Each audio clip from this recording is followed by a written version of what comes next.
All right, today, people, we have a question. Does Nintendo Hate their fans.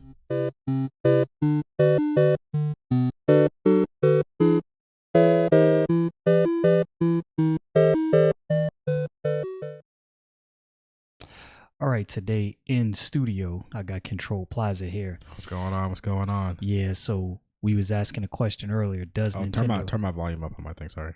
does Nintendo hate their fans? Oh, cool. So, you brought this topic up to me, and I didn't really have much to go on. So I'm gonna let you lead this one. Does I did a Nintendo? lot of research. Okay, let's go with it. What you So, got?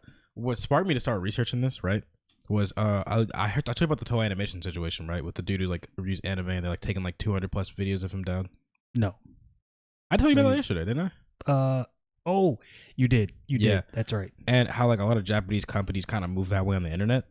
And then I started looking into Nintendo because like somebody mentioned that like the reason that probably is because a lot of them are just older Japanese people who are in charge and they don't understand how the internet works. And I'm like, that's interesting. And I was like, what other Japanese companies do this? And I started looking into like Nintendo, and it made me think about something I completely forgot about. So there was a creator program. Oh my goodness, the creator program for Nintendo was hot garbage, right? Why? Why so? What? So what happened was, right? You know how like you can stream, like you can like play games on the internet, and that's part of fair use. Yeah. Nintendo does not agree. So like, Well, for a well, hot, hold on. Let me stop you for a minute. I'm not sure if that's accurate. If you can play games, it is fair on- use. It is fair use. playing games on the internet, even licensed games. Yes, playing them as long as you're Ah. transforming them and like having your own commentary over it is fair use. You heard about the H3H3 thing?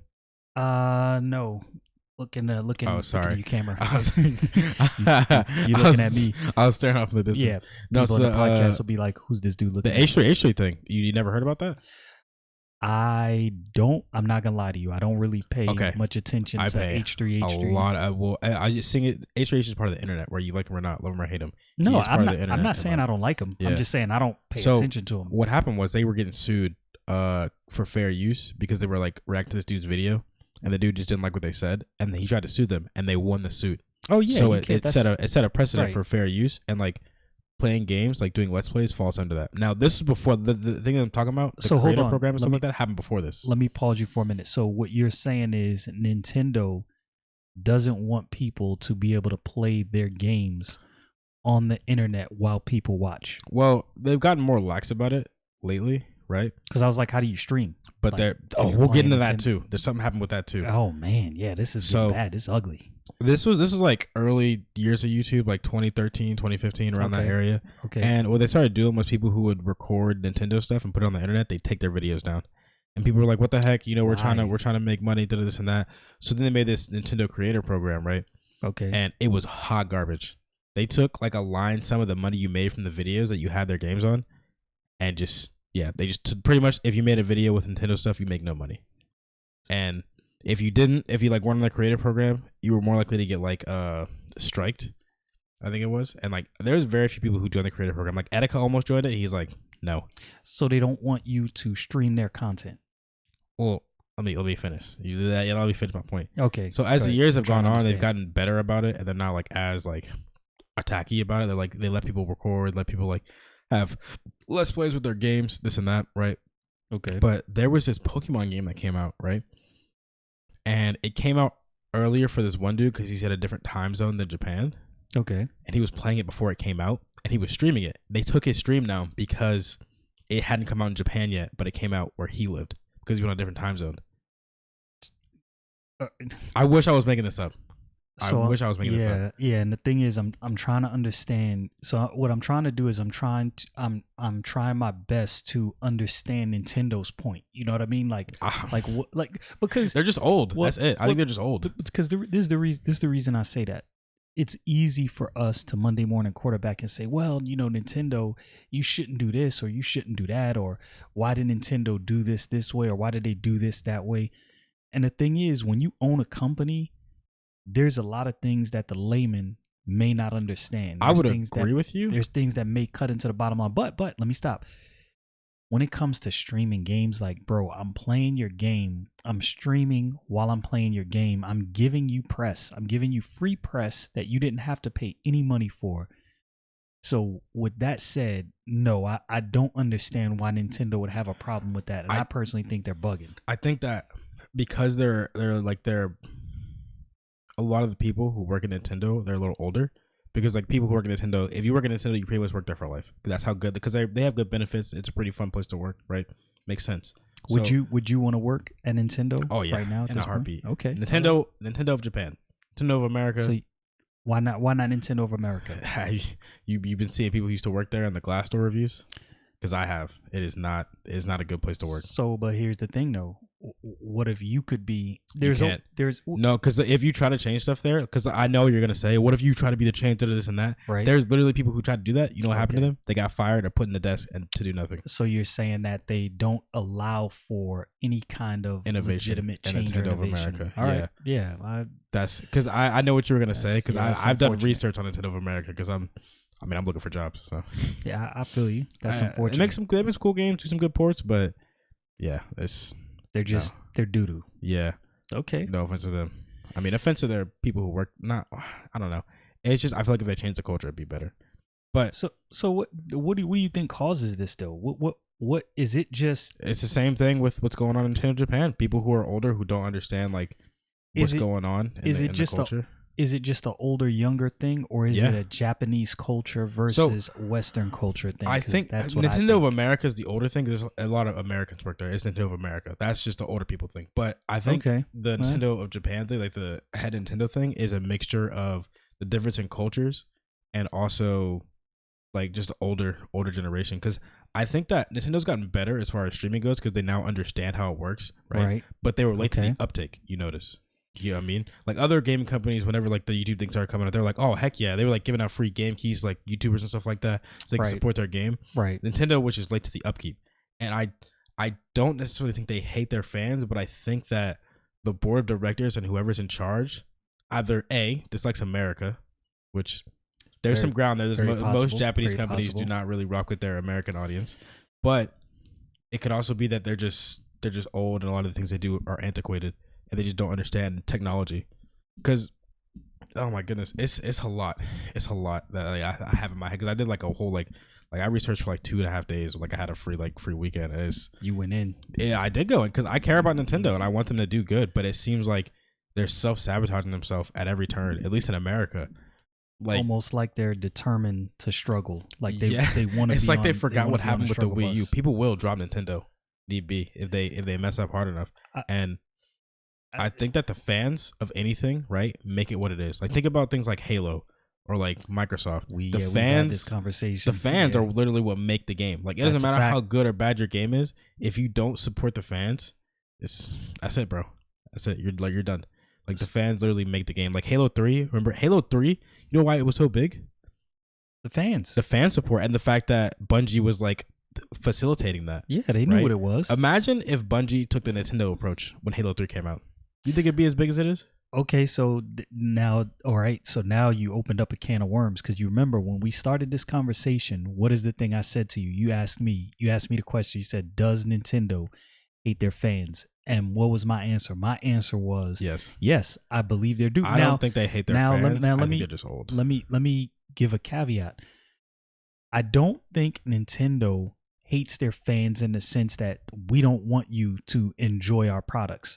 But what I do think is Nintendo doesn't too much care for their international audience. They can really care less whether, you know, some kid in whatever town, whatever city in America really likes their product and really wants to, you know, play the Switch and wants to have this game or wants to stream this game. That's what I think personally. You know why that's crazy? In the earlier days of Nintendo, they were literally clawing and like running their way up to be able to placate to the American market, which I don't. In the earlier days of Nintendo, when they were releasing the SNES, I'll have to check because I don't remember a documentary on it. Yeah, because I don't really remember them. Well, you were a Sega head, so I was a Sega head, but you got to remember Nintendo hit the US before Sega did. Let me think about that, because I think the Sega Master System and the Super Famicom or They came out around the Nintendo same came time. out around the same and time. then And hit. was the SNES and the Sega Genesis? Yeah, but those other two systems, I believe, came to the United States around the same time, but I could be mistaken. But here's the thing, though. It always seems like Nintendo takes whatever route they can take to not really give the fans what it is they've really been looking for, right? And we've had this conversation many times. Now, what I will say is it appears to me that with the Switch, they've actually made efforts to correct that. I really think they have. There's a lot of things happening on the Switch that I'm pleased with. Now, there's some things happening on the Switch that I'm like, come on, bro. Like that Labo thing. We talked about that before. That came like, and went. Come on, bro. What were Like you in doing? a month and a half. I don't know anyone who bought the Labo. I'm sure it sold units somewhere. I'm sure there's somebody in the United States. I'm sure there's many people who loved The it, 5 who people wanted it. who got it. Yeah, there's probably more. I don't know, but here's my thing. Does Nintendo really have a problem with appearing as though they're catering to the American audience? Is Yes. that what their real problem is? Yes. So it's a mixture of that. It is also a mixture of they have things that they do there that they're not really gonna change anytime soon. Because most Japanese companies, right? They're very traditional over there in Japan. So like if they like, oh, this works, we've done this for like 60 some years, they're gonna keep doing it. Whether they can do something else that helps them better, they're just gonna keep doing what they're doing. Like with the toy animation Whatever thing, it is, right? Yeah. They're striking down more channels now that like make content about those anime. I don't understand why. I don't get it. I don't get this. The thing I get. I don't So get about as far as that goes, right? Animation studios in Japan hate Americans. Like, well, no, because they really do not like their American fan base. Like that is a well known thing. really. Yeah. Yes. See, I'm not really into anime like that, so I can't say you the authority here. They do not rock with because it is. I would agree with you if it wasn't just Nintendo. Like there's a lot of companies who just I don't know. I'm not gonna say they straight up just hate their American audience, Right. But some of the things they do and some of the things that some of the people who work there say, who are like higher up, it's kind of like What it sounds like is they're going through exactly what the comic book companies are going through, where instead of giving the fans what they want, they give I don't want to say an extreme end of the audience, but they give a niche end of the audience what they want while instead of, sacrificing wider range of people. right, who want. because in I'm sure Nintendo of Japan is giving their Japanese audience exactly what they want, right? The Japanese audience is probably pleased. I'm just guessing because I'm not in Japan. I don't know by this point. We're a new podcast, so I don't know if we have any listeners in Japan that could clue me into what's going on there. But I would imagine that Nintendo of Japan is really catering to that Japanese audience. And I would imagine they're really giving that Japanese audience exactly what they want. Now, we have different cultures, right? So what we love or like in America won't necessarily be what they like or love in Japan. Yeah. And I can understand how that can create a problem. Here's the thing. How is it that Sony has figured out how to cater to both? Sony's in every country. Yeah, but how have they figured out how to cater to both audiences? They're a Japanese company. What's the difference? What's the difference between them now? I think Sony likes money a lot more. Well, yeah, that's probably it. And which so can we give Nintendo some credit for being pure to the art of gaming? Yeah. So look, Nintendo started as a toy company, just trying to bring fun in the hearts of children and adults, right? And they've kept that spirit since their onset. I'm just saying, with the evolution of the technology age, I feel like Nintendo's slacking behind in certain things. Okay. And all right. So did you hear about the homebrew Smash tournament situation? No, I didn't hear about that. Ooh. All right. So, right. You know about was it Smash Melee? How big that game is? Yeah. That game is still big, It's like 20 years later. Pretty huge, yeah. Right. Okay. So there's this like tournament that happens. I forget the name of it, but it happens every year. And you remember when COVID started and like nobody could do anything, right? Yeah. So nobody really wanted to like have in-person contests because they were trying to be safe, whatever, this and that. Like, fair. That's the smart thing to do, right? So what the people in charge of it did is they made this homebrew mod you can put on your GameCube that allows you to have online play. right? Okay. And Nintendo saw this. All they saw was mod, and they shut the whole thing down.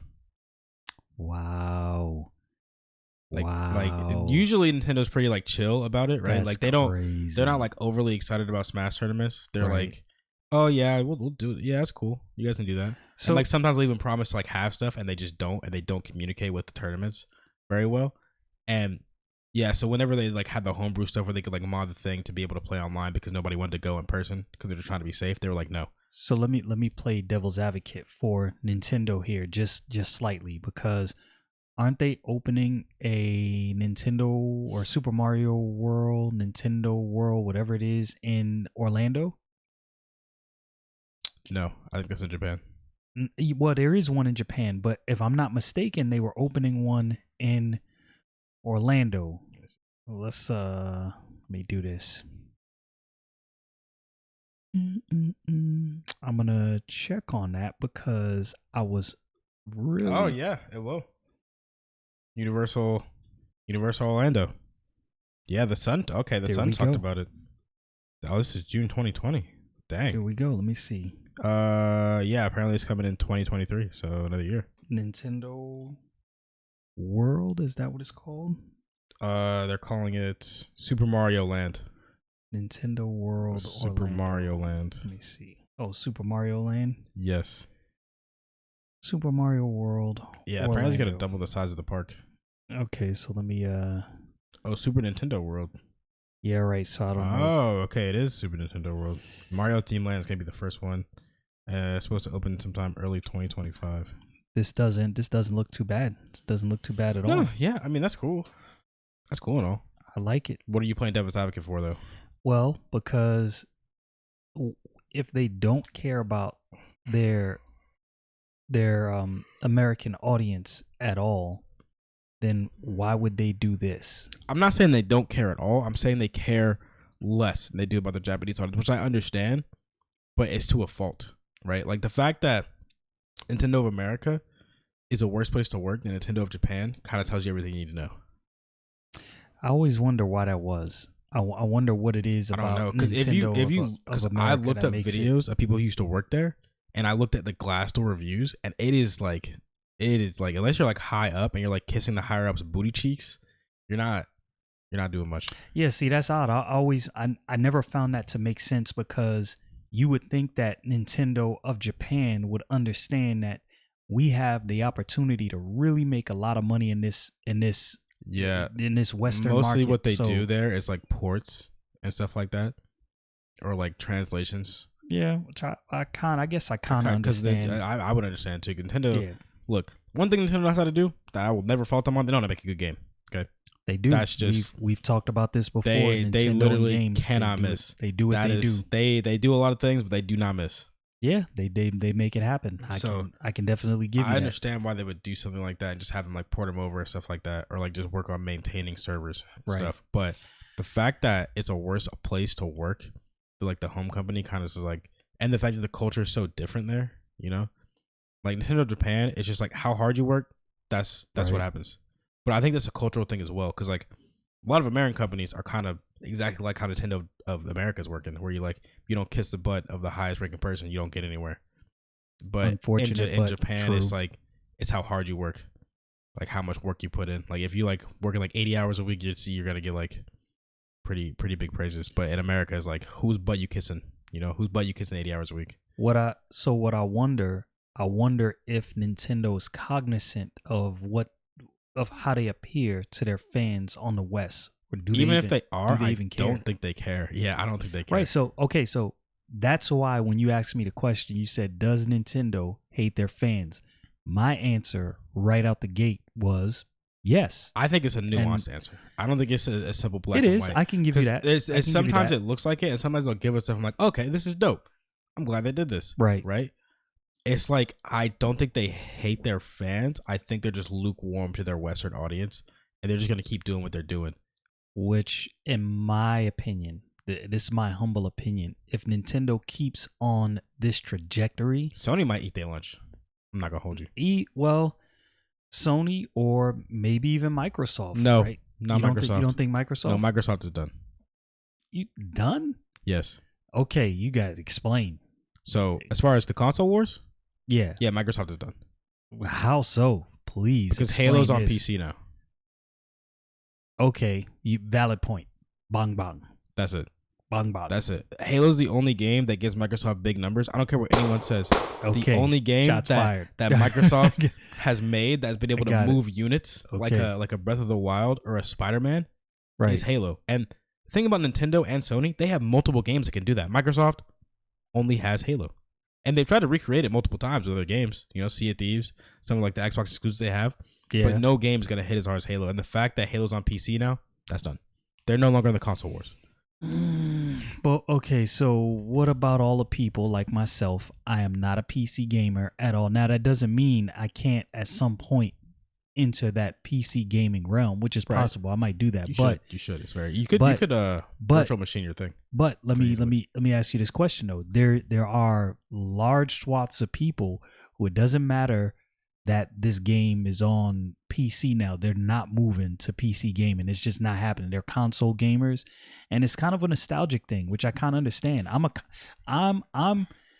I come from you can the play console. controller on PC. You can, but there's just something about buying that console. It's nostalgic, and there's some people who are just not going to abandon that. Yeah, and you know what? They can go ahead and do that. They can keep buying the console, but the newer generation of gamers that are going to end up picking up that controller, picking up those keyboard and mouses, are moving to PC. So you really think? I know. You really think that I know. Xbox is done or Microsoft is done as far as consoles? As far as consoles, yeah. Unless they can turn it around and somehow start like making good games aside from Halo, or like trying to like ask Sony if they could have one of their exclusives on their console, they're done.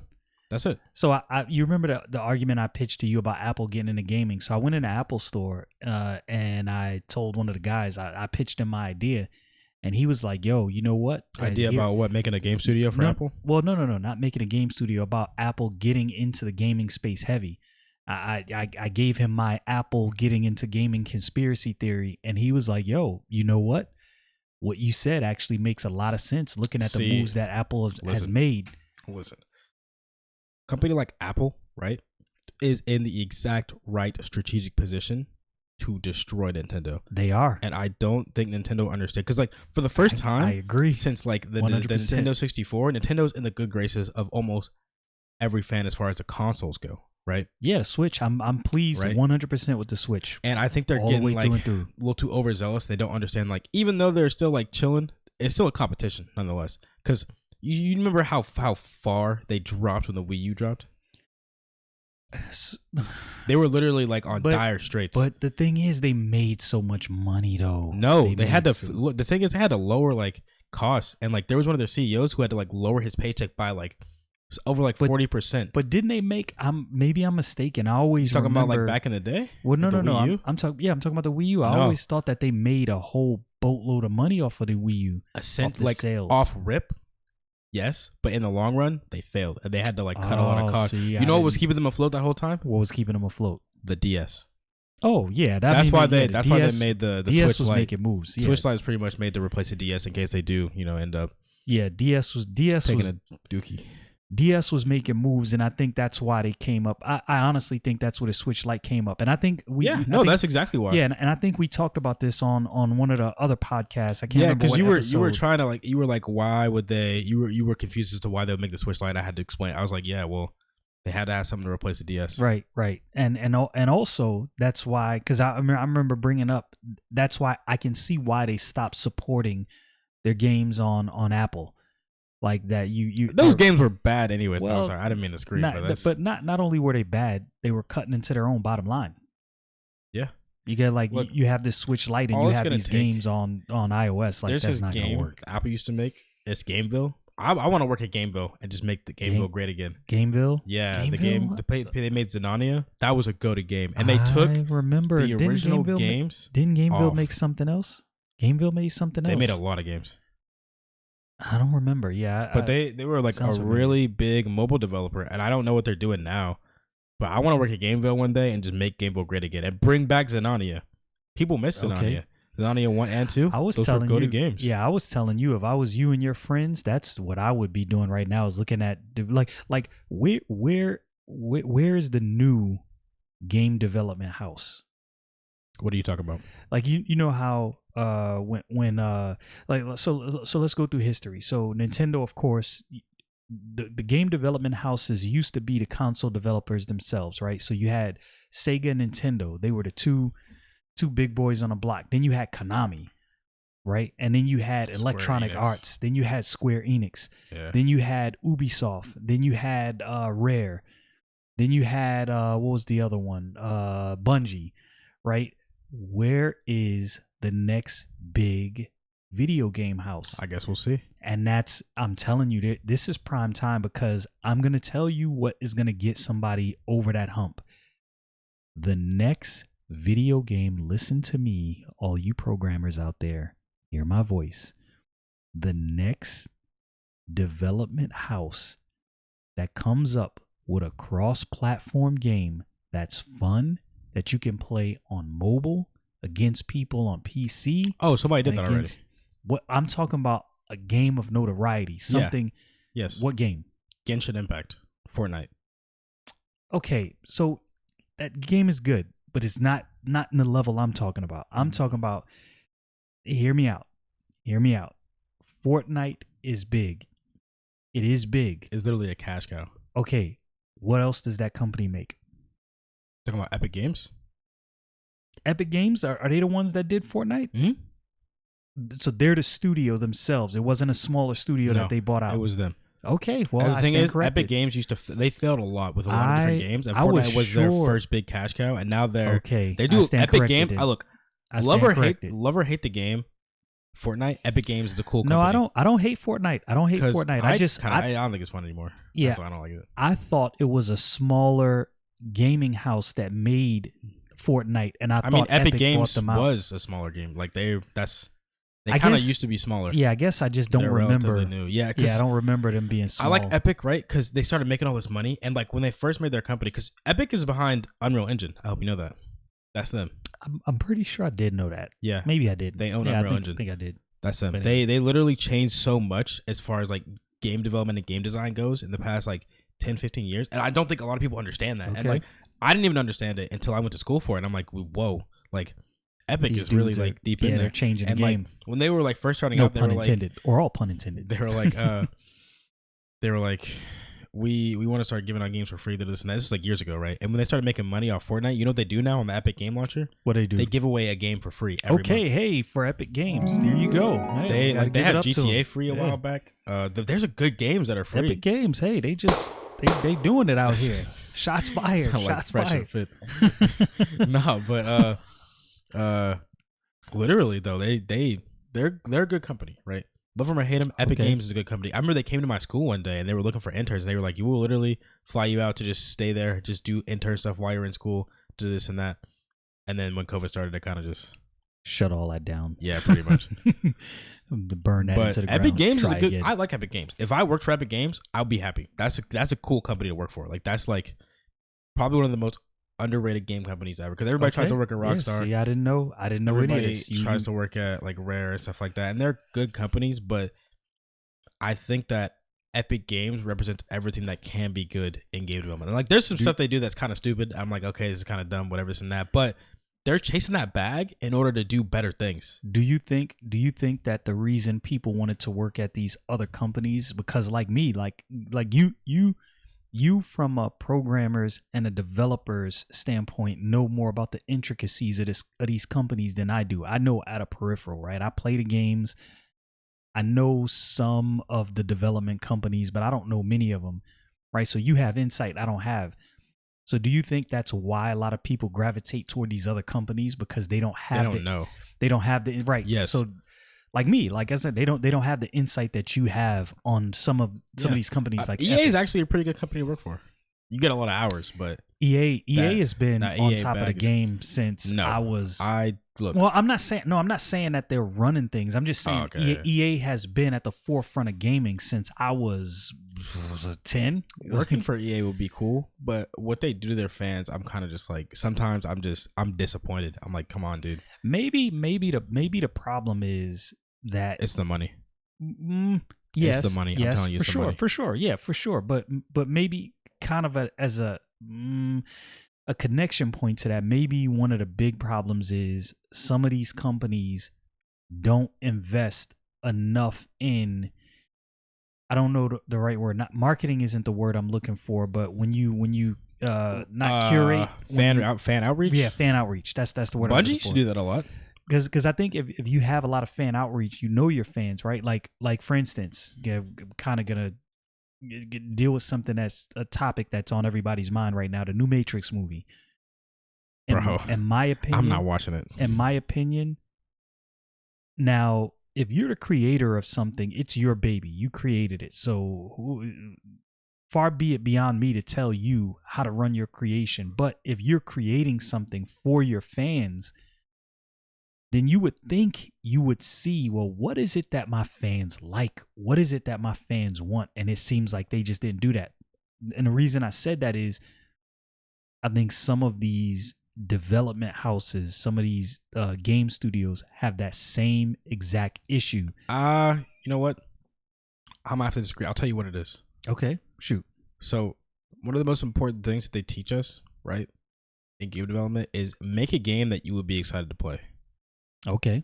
And I think a lot of like bigger companies don't really think about this or have this in mind. They're just like, what's the next big cash cow some we gems, right? Because like a lot of games have like, what do they got? Microtransactions, all these like skins and stuff you can buy. Trash. Trying to get the, and I can't hate because like everybody has to make money somewhere on the back end, right? But still, if you're not making games that you would play, like, what are you doing? That's the biggest issue then. Yeah. The real big issue is, will you play they this? stress a lot, like, make games that you would enjoy playing. Like, you think of a game like, oh, I would like playing that game. Make it. Because somebody else would probably enjoy playing that game too. Yeah, that's I can definitely understand that. So going back to Nintendo, what put Nintendo in this position where, so let's say this, because we don't want to slander Nintendo. Let's say we don't know. I've never slandered Nintendo. We don't know why it appears as though they have a disdain for a certain group of fans. What caused them to get into that area? Because it seems like in the early 80s, like I watched that documentary about the Super Famicom and the Super Nintendo. That was a pretty good. Yeah, it was a pretty good documentary, and you can see. I'm not gonna say it was always about the Western fans, because that would be a lie. But they tried really hard to break into that market. They did. And now they're kind of just like, we're here. Right. You gotta buy us other way. We're Nintendo. I think because Nintendo has survived this long in the console wars that they believe they're invincible. And man, they forgot about the Wii U. They forgot about what happened to Sega. Like Sega went by the wayside. Sega went booty cheek. They were like going gangbusters for like 20 plus years. I was a Sega kid. Sega was my console of choice. They made one wrong move and it was all over. They got bought out. Oh man, every time I think about that, it really makes me mad. Yeah, what about where's the Sega comeback? Oh my goodness. So I actually saw something not too long ago about Sega possibly making another console, but I don't know if that was just one of those fan theories. Yeah, like the Xbox 720. You remember those memes? Oh my goodness. Xbox 720. Yeah. Oh my goodness. It was like supposed to be all green.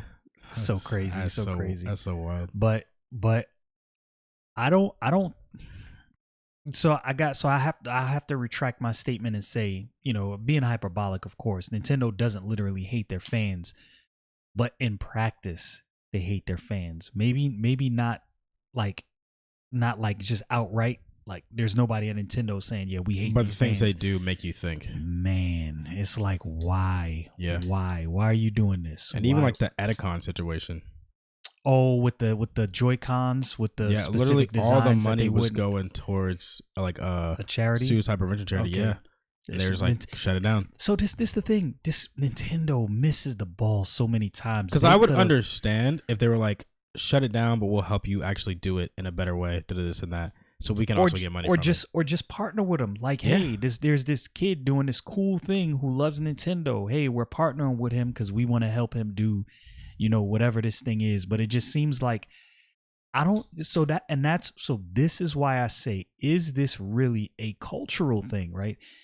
Is the problem Nintendo doesn't, or the Japanese owners of Nintendo don't understand Western culture. And so I think that's what it is. When they see certain things, instead of responding in kind, they respond in a way that maybe a Japanese audience would understand, but we over here like, bro, what are you doing? What are you doing? Like, what is Yeah. really going on right now? Why are you doing this? I think you're hitting the what is it? Something on the nose. What is it saying? Hitting the nail on the nose. Hitting the nail on the nose. Yeah, I think this is exactly what it is. Because like when I was doing research on it, it's like Nintendo doesn't hate their fans. Oh, sorry, Nintendo doesn't hate their fans, but because they're a Japanese company, there's so many cultural differences that certain things they'll do in Japan make sense, and here we're just like, what the heck?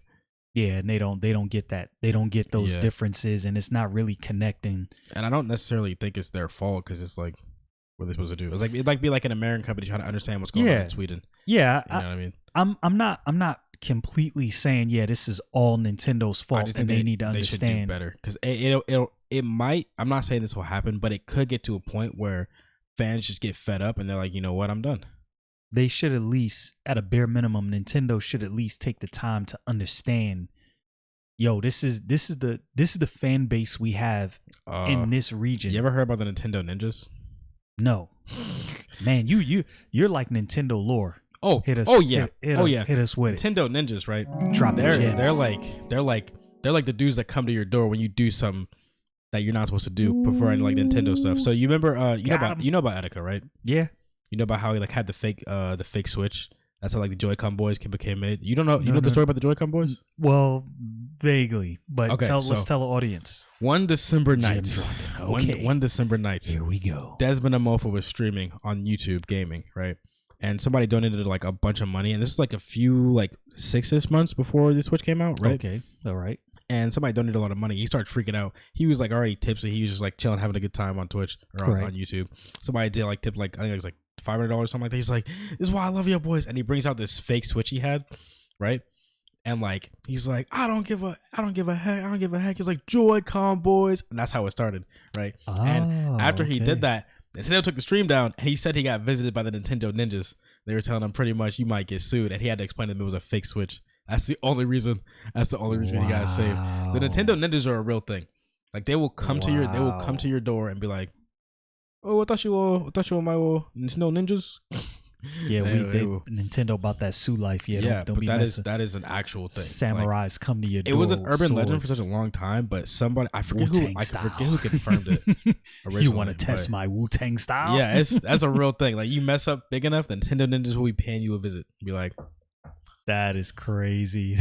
Yeah, it's kind of funny, but yeah, I love Nintendo. I'm not because only reason I'm so critical of it is because I love Nintendo and I want to see them do good, right? I don't in my opinion, so this is my opinion, right?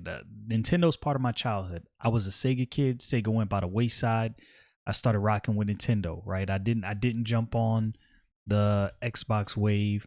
I never jumped on the Sony wave, even during the original PlayStation. I'm on Sony hard. No, they got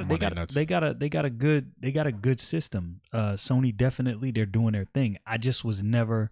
But part of it's nostalgia. Part of it is just, kind of, team sticking whatever was going on when you were a kid. And that's of course, that's part of it. That's going to play a role. But what I don't want to see happen to Nintendo is I do not want to see Nintendo have happen to them what happened to Sega.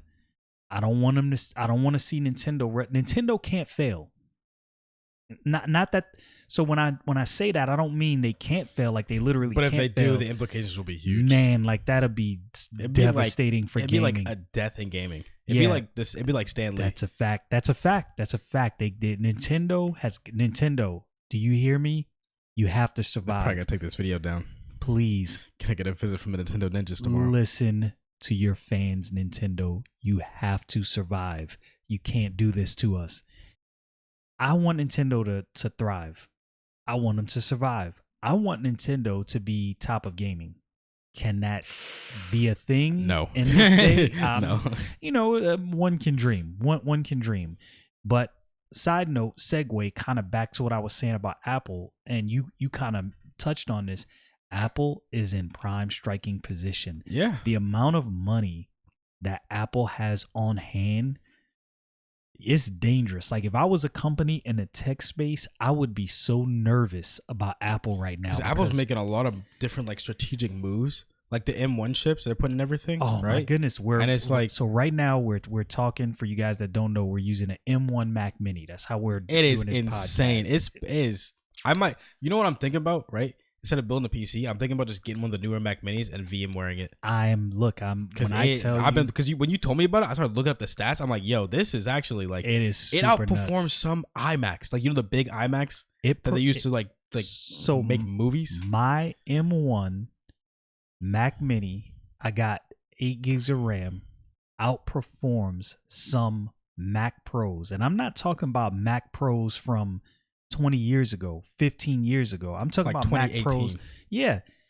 And I'm not, now, for those tech geeks out there that's probably blowing your top, going crazy, I'm not saying it blows it out in every metric, but the fact that this thing can even compete with that machine on any metric is mind boggling. And I don't think people understand. Yeah. Like the old meme about you can't game on a Mac, I don't think it's true anymore. It's not. Now you can't, in the sense that things are not developed for Macs and around, I mean, you could just VMware your Mac. You can. But now I don't know with the M1 chips. I don't know how well VMware works with these chips as of yet. I haven't really looked into all of that because I don't really VM that much. I love Mac OS. I'm not a huge fan of Windows. I have to use it. Hey, just get Linux. Just get Linux. Yeah, I may just do that as well. I think I might build me a Linux box. I think I might do that. Yeah, I've been thinking about that a lot. But why I said all that is Apple. If Apple think about this, if Apple had a production studio similar to like Bungie, if they just picked somebody up, which they have the money to do it, this is what's dangerous. Apple has the money right now to go find a development company that's kind of unknown but doing some great things and say, come under our wing. And I'm gonna show you an example of what I mean. If you watch some of the shows on Apple TV Plus, Foundation, what's the other one, Invasion, For All Mankind, these shows are magnificent. So you know who kind of beat Apple to the punch? Who's that? Amazon. They made a new game studio. There's one in San Diego and then one in Seattle. Yeah, I did not know that. Yeah, I was looking at jobs, I applied for some of them. Control Plaza dropping gems all over the place over there. They started talking about it like a year and a half ago, and they're like looking for people now. So, wow. But so would you have to move to Cali to take? I'm not moving to California. I only apply for the Seattle jobs. I'm not moving to California. You think? Look, the most they're gonna pay me is like 60. Maybe straight out of college. You ain't making it. I'm making that in California. I mean, in Seattle, the cost of living in Seattle ain't no joke either. Really? Yeah, it ain't no joke. But I mean, I don't think it's as like bad it's more as manageable California. in California. Yeah. Like if I live like somewhat out the city, probably, I definitely could see that. But so, what's gonna happen if Nintendo doesn't get this point? Doesn't understand that, your fans are saying something and you're not really listening, and you about to take a big gigantic L. What's gonna happen if Nintendo will not concede and will not get this point? What do you think? Apple's gonna eat their lunch. Because look, all Apple needs to do is find a game studio that makes good games, right, for the iPhone, right, buy that studio, and they just start going gangbusters. And everybody's going to be just doing this. They're already doing it with the Switch. This is true. And the one thing that almost every American has, not every American has a Switch, not every American has a PlayStation, every American has an Xbox, but most Americans have phones. Whether it's an Android this is a fact, or an Apple phone. And if they buy a company that does both, that's it. Nintendo, you better start paying attention.